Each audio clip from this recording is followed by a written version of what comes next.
Buenas noches, esto es, ya lo saben, Contexto Global de France 24. Muchas gracias por elegirnos. Soy Rosa Pérez Masdeu, vamos con las noticias de esta hora.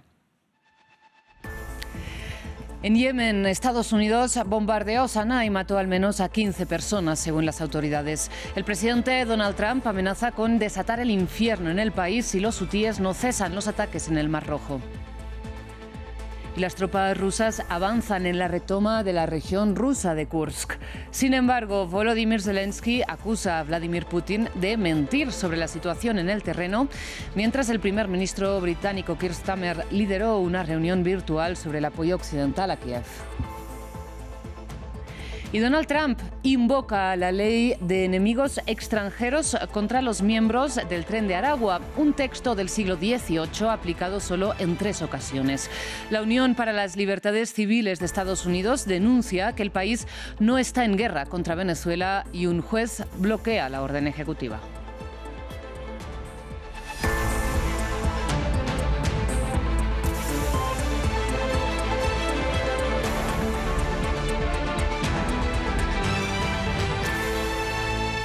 Iniciamos las noticias en Medio Oriente porque Yemen ha sido objetivo del mayor operativo militar estadounidense desde que Donald Trump retomó el poder. Washington bombardeó posiciones hutíes en Yemen y mató allí a 15 personas. El Pentágono defiende que los bombardeos son para textualmente defender los intereses estadounidenses, disuadir a los enemigos y restaurar la libertad de navegación frente a los ataques de los hutíes en el Mar Rojo, en solidaridad, recordemos, con los palestinos atrapados bajo asedio israelí. El informe es de William Gazo. Humo en el cielo de Sanaa. Estados Unidos lanzó ataques aéreos contra la capital de Yemen, el mayor operativo militar estadounidense en Medio Oriente desde que Donald Trump volvió a la Casa Blanca y que dejó un saldo de varios muertos y heridos según las autoridades locales. El presidente estadounidense anunció en la red Truth Social el operativo, que ocurrió en respuesta a los ataques de los rebeldes hutíes contra buques en el Mar Rojo, ataques en contra del asedio israelí en Gaza. Hoy he ordenado a las Fuerzas Armadas de Estados Unidos que emprendan una acción militar decisiva y contundente contra los terroristas hutíes en Yemen. A todos los terroristas hutíes se acabó su tiempo y sus ataques deben parar hoy mismo. Si no, les llevará al infierno como nunca antes. A Irán, el apoyo a los terroristas hutíes debe cesar inmediatamente. El mensaje de Donald Trump también se dirigió a Irán. La República Islámica es el mayor apoyo del grupo rebelde chií. Estados Unidos busca acabar con esta alianza mientras sigue presionando al país persa para tratar de negociar nuevamente sobre su programa nuclear, presiones ante las cuales las autoridades iraníes mostraron firmeza. Nos mantenemos firmes contra cualquier amenaza y si se implementa cualquier amenaza responderemos de la manera más enérgica posible, una respuesta firme, aplastante y devastadora. Hoy el enemigo está amenazando engañosamente con negociaciones directas bajo la sombra de amenazas. Está claro que él no ha reconocido a la nación iraní.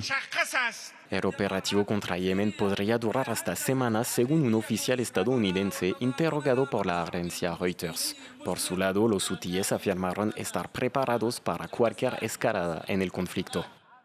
Precisamente, los hutíes declararon que los ataques estadounidenses contra Yemen reforzarán el nuevo asedio de Israel contra la Franja de Gaza, donde, según Human Rights Watch, además, el gobierno israelí impide también el suministro de agua. Mientras, Hamás acusa a Israel de violar la tregua, que de hecho, ya lo saben, está en suspenso, al matar a 9 personas en el norte del enclave palestino. Mientras, Israel defiende que atacó a 2 terroristas, así lo dijo, pero sin proporcionar pruebas. El informe es de Manuela Cano. La fragilidad de la tregua en Gaza vuelve a quedar al descubierto. Este sábado, el Ministerio de Salud del enclave palestino informó que varias personas fueron asesinadas en un ataque aéreo israelí en Beit Lahia. Entre los muertos, varios periodistas locales. Estábamos trabajando cuando vimos el disparo de un cohete. Algunas personas murieron y otras resultaron heridas, así que fuimos al hospital y las trasladamos. Nos sorprendió recibir una llamada diciendo que él había muerto, estaba trabajando, no tenía nada que ver con nada y era joven de 17 años, trabajaba con tiendas de campaña en el campamento de Ashkelon. Nos sorprendió saber que había muerto. Más tarde se informó de otro ataque israelí en el centro de Gaza, en la localidad de Yur Haldek, que también dejó varias víctimas fatales. Hamas catalogó los hechos como una flagrante violación a la tregua al haber atacado a un grupo de profesionales de los medios de comunicación y trabajadores humanitarios. Por su parte, Israel dijo que fue dirigido a 2 personas consideradas como terroristas, aunque no otorgó detalles. En ese contexto, UNICEF publicó un informe en el que muestra que 1 de cada 3 menores de 2 años padece de desnutrición aguda en el norte de Gaza y que al menos 23 niños en el norte de la Franja de Gaza han muerto por desnutrición y deshidratación en las últimas semanas. Además, Human Rights Watch dijo que la restricción deliberada del acceso de Gaza al agua por parte de Israel equivale a actos de genocidio. Vamos ahora hasta Siria, donde por primera vez se pudo conmemorar el estallido social que hace 14 años desencadenó en una mortífera guerra civil que, recordemos, terminó el pasado mes de diciembre con la caída relámpago de Bashar al-Assad. Sin embargo, a día de hoy, sobre todo las minorías están a la expectativa de si el gobierno de facto de Ahmed al-Sharaa cumplirá su promesa de unidad nacional. Nos amplía y analiza Ethel Bonet. Sí, bueno, las celebraciones de hoy pues han sido no solamente pues porque ha sido la primera vez, ¿no?, que se ha podido celebrar en diferentes partes de Siria pues ese inicio del levantamiento popular de 2011 que de luego desembocó pues una cruenta guerra civil. Estamos hablando de una de las guerras civiles más largas y más crueles, ¿no?, que ha habido pues en los últimos años, con un saldo de medio millón de muertos y bueno, y un país que ha quedado totalmente devastado, ¿no? Independientemente pues de que hoy se hayan podido celebrar tanto en Damasco como también se han celebrado en Idlib, que es la región que siempre ha sido como esa cuna de la resistencia de la revolución, porque precisamente fue la única provincia que no pudo ser reconquistada por Bashar al-Assad en estos últimos 13 de guerra civil en Siria, y es por eso que es tan importante, ¿no? Y además fue de donde salieron también las fuerzas que derrocaron finalmente pues al presidente Assad. En este caso, aparte de esas celebraciones que también buscaban dar esa imagen, ¿no?, de unidad nacional y también pues de incorporación de todas las minorías, el panorama real no es tan sencillo y la verdad es que siguen habiendo esas divisiones sectarias, como hemos visto, ¿no?, en las últimas semanas, pues después de esas masacres que han habido contra la comunidad alawí, pero también en este caso siguen habiendo esas divisiones, independientemente pues de que ahora el presidente haya firmado, ¿no?, acuerdos, por ejemplo, pues con las milicias kurdas, en este caso con las fuerzas democráticas sirias. Ayer, precisamente después, ¿no?, de que firmara esa nueva constitución, el Consejo Democrático Sirio, donde están integradas estas milicias, pues dijeron que no estaban conforme pues con ese nuevo texto, porque esta nueva constitución se basa, ¿no?, en las leyes islámicas, y ellos consideran pues que no representan a todas las minorías, y tampoco pues también están dejando de lado pues también pues a otros grupos militares. Esto también se ha visto reflejado en Dera, donde precisamente se está exigiendo que el inicio, ¿no?, de ese levantamiento popular no sea el 15 de marzo, sino el 18, que es cuando empezó realmente, no fueron las primeras protestas que acabaron con derramamiento de sangre. En este caso fueron de un grupo de jóvenes que habían hecho unas pintadas de lo que era el presidente al-Assad, donde decía que tú ibas a ser el siguiente, y a partir de ahí es donde empezó esa represión y después ese levantamiento popular. Están exigiendo en este caso que, aparte, ¿no?, de que se cambie la fecha, sea una fiesta nacional, pues también se espera que en los próximos días pues vayan a haber manifestaciones en contra en otras regiones, precisamente por esto, y esto pues pueda crear más inestabilidad. Cambiamos de tema, pasamos a información sobre la guerra en Ucrania, aunque a esta hora la información como tal sobre los combates en Kursk es contradictoria. Moscú asegura que sus tropas cercan a soldados ucranianos en la zona, mientras que Kiev niega esta situación y habla de una retirada organizada. Sin embargo, lo que parece claro es que las tropas rusas avanzan en la retoma de esta región rusa que Ucrania, recordemos, asaltó en agosto y que pretendía usar como moneda de cambio en un eventual diálogo de paz. Moscú celebra un nuevo avance en la región de Kursk. Este sábado el Kremlin dijo que se había hecho con el control de 2 poblaciones ocupadas por Ucrania en el oeste de Sucha, punto clave que fue recuperado por el ejército ruso esta semana. Una información que llega cuando el presidente ruso, Vladimir Putin, asegura que las tropas ucranianas se encuentran cercadas por el ejército ruso en Kursk, algo que Zelensky negó este sábado. Y dijimos que la parte ucraniana tiene presencia en la región de Kursk, que el cerco de los militares ucranianos es una mentira de Putin. No hay cerco de los militares ucranianos en la región de Kursk.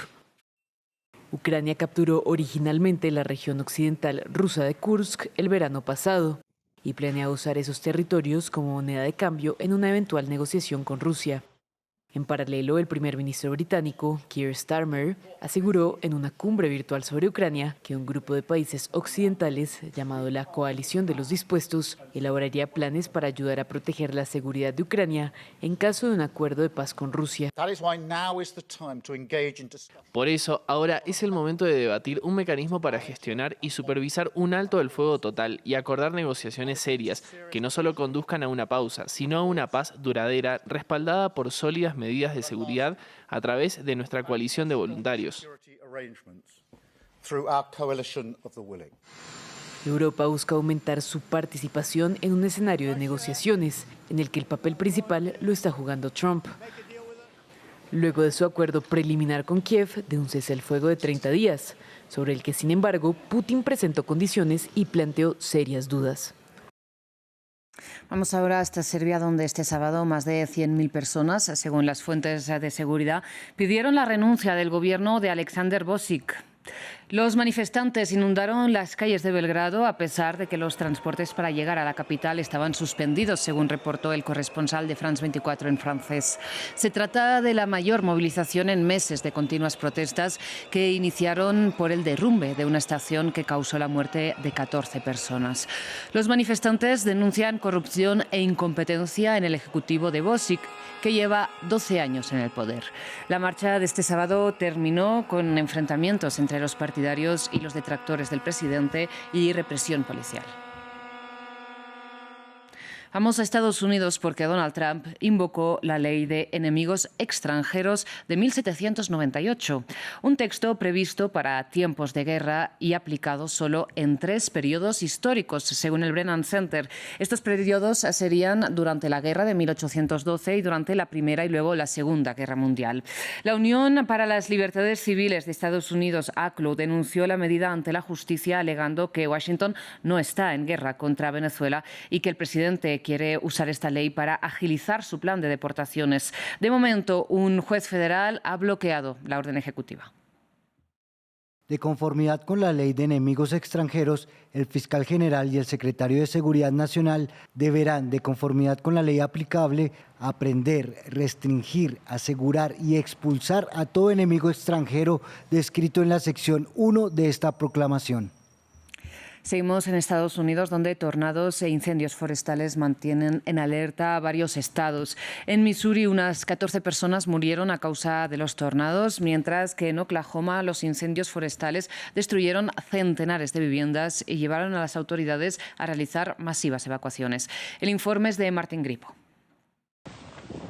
Estados Unidos en emergencia. El estado de Oklahoma ha emitido órdenes de evacuación luego de que más de un centenar de incendios arrasaron zonas naturales y viviendas. Las autoridades locales informaron que unas 170.000 hectáreas fueron afectadas por las llamas, avivadas por los fuertes vientos y la sequía persistente.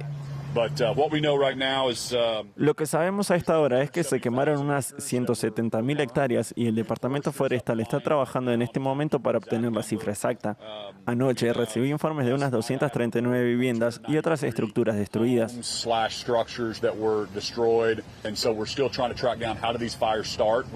Seguimos intentando averiguar cómo se originaron estos incendios. Creemos que hubo algunas quemas controladas unos días antes y que algunas cosas se salieron de control. Creemos que algunas líneas eléctricas contribuyeron a esto. Debemos analizar esto a nivel estatal.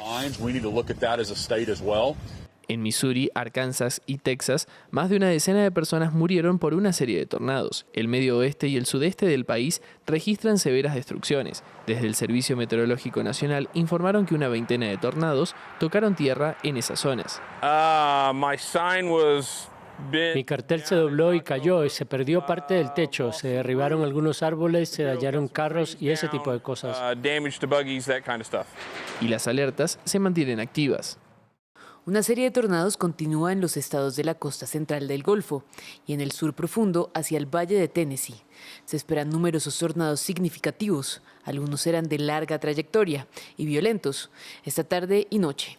Se pronostican condiciones climáticas críticas con riesgo de incendios. Se espera que las tormentas continúen su trayectoria hasta Florida y Atlanta, donde podrían llegar a la medianoche. Hasta aquí las noticias. Muchísimas gracias por su atención. Enseguida regresamos.